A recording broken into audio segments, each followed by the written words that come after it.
cats, it's your midsole man here, EDDBUD. Today I'm going to make an attempt at explaining the Adidas Adizero lineup. I get loads of questions and emails in which shoe that people should buy for which particular bits of shoe rotation. There seems to be some confusion out there as to where each of the Adizero shoes sit. So a whistle-stop tour of the Adizero Adios 9, the Takum Sen 11, the Addios Pro 4, the Adizero EVO SL, the Boston 13, and the big boy, the Adizero Primex3 Strung. Loads to get through, so let's get to it.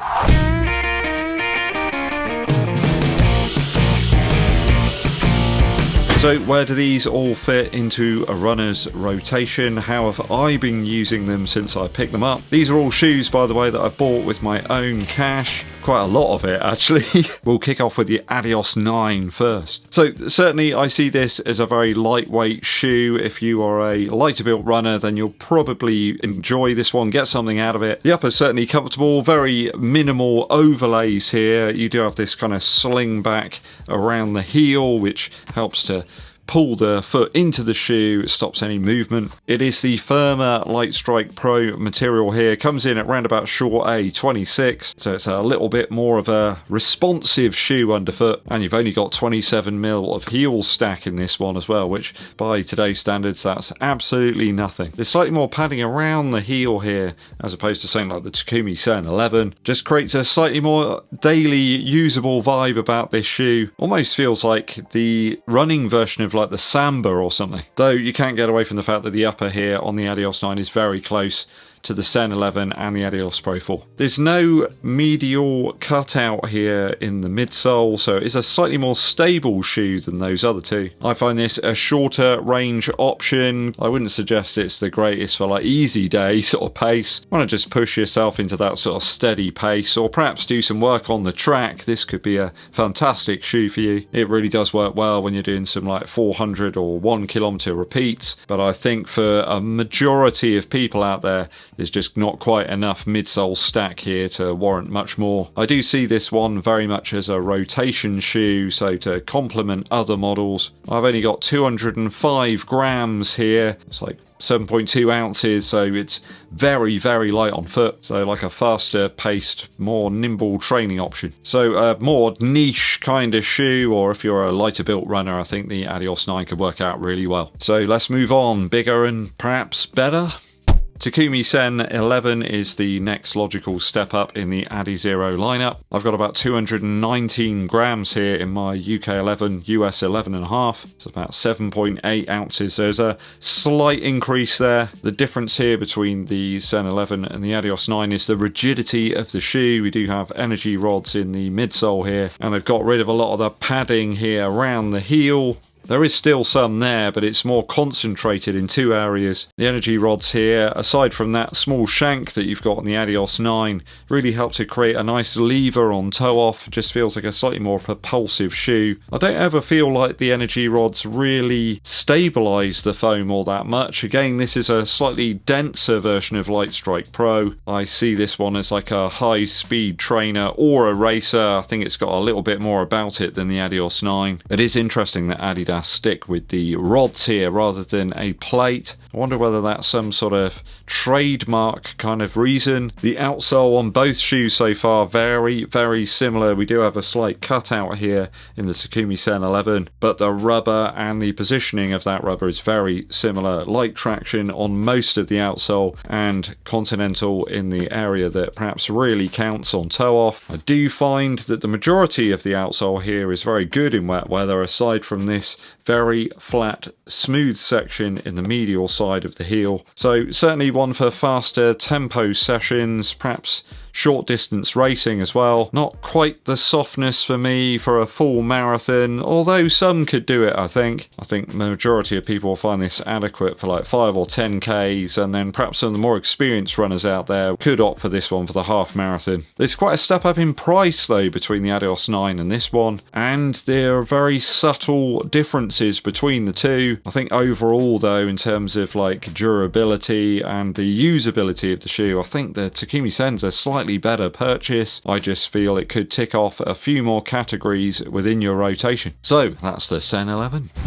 This feels like the shoe just gets bigger and bigger as the video goes on. This is the Adios Pro 4. This one comes in at around about £220 here in the UK, although there's loads of discounts on them right now. This is a shoe that I've covered numerous times on the channel. It did feel really great out the box, very soft and very kind of explosive almost. This is the softest formula of Light Strike Pro that we've got though across the Adizero range. I found it dulled quite quickly actually. Around about 100 miles it didn't feel quite as exciting a shoe as it did before, though now it still feels like a great, you know, long range trainer. I mean, some people just found it simply too soft. They grabbed this because they really enjoyed the Pro 3, but they're very different beasts. I think part of the problem with the fit of this shoe as well is it's just so soft that people are kind of compressing that foam and their toes are heading forward into the toe box, and it feels like you want a half size up because it's so soft. My pair of the shoes come in around about 232 grams, which is 8.2 ounces, so you can see there's a slight increase in weight each time, so marginally heavier than the Takumi Sen 11, but you've got a lot more stack here. And perhaps that softness will save you in the latter part of your marathon torture test. I kind of feel this one occupies that space between the half marathon and full marathon.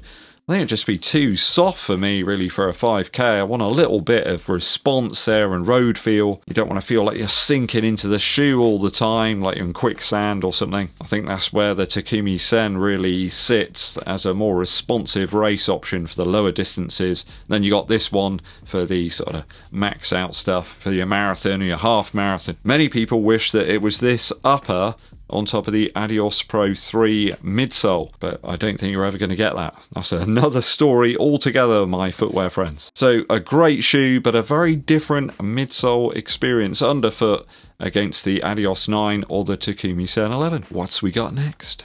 Taking a quick look at the Boston 13. Reason I've gone for this one next is because the Light Strike Pro formula that you've got here is closer to that in the Adios Pro 4 than any of the others. Though there's quite a bit more weight here. My pair come in just under 300 grams. Still makes for a very usable shoe from a training perspective, but I think that kind of moves it out of racing for a lot of people. You've certainly got a more stable landing platform here with the Light Strike material in the heel. Still utilizing energy rods. I'm not entirely sure they're the same ones. They do appear a little bit thinner here. I find this one is more a longer range trainer or perhaps a daily driver. A more durable outsole as well here. It's thicker. There's more of that continental rubber up front, which is a little bit heavier. I think that's why they've chosen not to use it on some of the race options. Light traction spreading back into the heel and a little more continental in this sort of high wear section on the lateral side of the heel. I think the Boston strikes me as a shoe that's a little bit more usable during autumn and winter months when the weather's drawing in. There's more debris out there. The lighter uppers on the other Adizero shoes just aren't going to cut it then, unless you're wearing Mrs. Muggins's socks that she's darned you with some thick thread. These are the ones you might reach for on your darker days. Certainly a more traditional upper as well on this. Is a little bit more padding in the tongue. Still quite a breathable one though. They're relying lots though on the reinforcements around the shoe, certainly in the toe box, to provide a bit of structure. So if you like your uppers to be less minimal, I suppose, and more traditional, then the Boston 13 might be great for you. It's like another flavour of the Adizero tech here. Perhaps a nod more to convention rather than innovation, and let's remember that not everybody wants a Porsche, right? So the Boston 13. The viewer's favourite now, the EVO SL, way below that 300 gram mark for me. I've got 260 grams in my pair. It's about 9.2 ounces, which is amazing. You know, there's many a daily shoe that's well over 300 grams. Some of these like max cushion models are coming in like 350 grams for me, which it's just not really all that exciting to run in. Something like this, you can get it on foot, run any type of session you want. It's fun and it's like fancy free. I mean, it's not perfect in terms of the tongue and the laces, you know, out the box, they're not great, but it's a good all-rounder and a great shoe to have within your rotation. I think if you're a fan of the Adios Pro 3, then this has got lots of the DNA there. The midsole's very similar.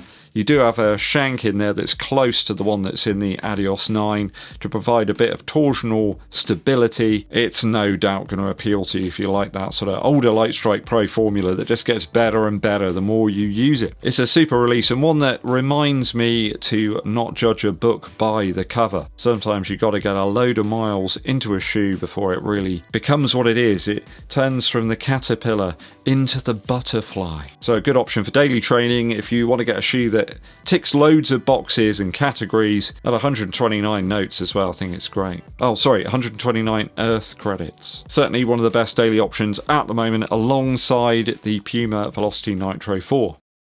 It doesn't smell great now though, I'll tell you that. And we go to the Volvo estate of the Adizero lineup, the Primex3 Strung. It's a heavier shoe, certainly, even more so than the Boston. This one's about 318 grams for my UK11. It's got like all the Adizero tech rolled into one. It kind of feels like you're going to a shoe showroom when you put this one on. You got energy rods in here, there's a plate that sticks out the back, there's more continental rubber in the forefoot section, and some of that light traction stuff in the rear. Lots of material overfoot. Adidas have just put everything in there. I mean, this is a good 86 grams heavier than the Adios Pro 4. It just feels very bottom heavy to me. I mean, you got additional bounce there, yes, but you've then got the heavier strung upper materials. It just feels like a mismatch. Either way, I can't see anybody running recoveries in these. It's alright running at easy or steady pace. It feels great when you run really fast in these, but the mass just means that over a longer distance that doesn't seem all that enticing. Perhaps if you're doing a longer session and you've got some already pretty strong legs, you're doing some marathon training and you want to throw in some faster paced stuff later on, then this could be great. But I think for most, the shoe is just too tall. It's too much of a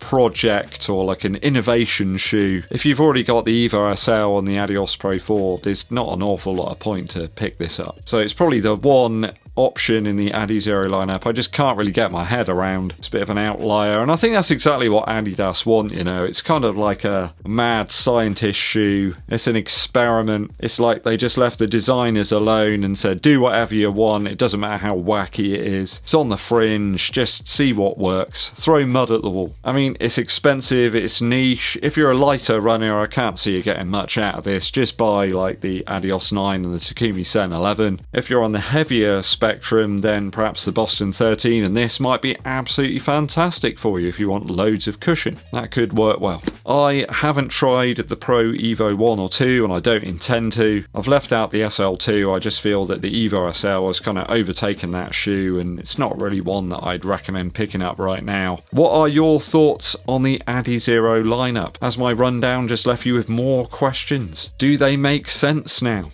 Let me know your thoughts and opinions down in the comments.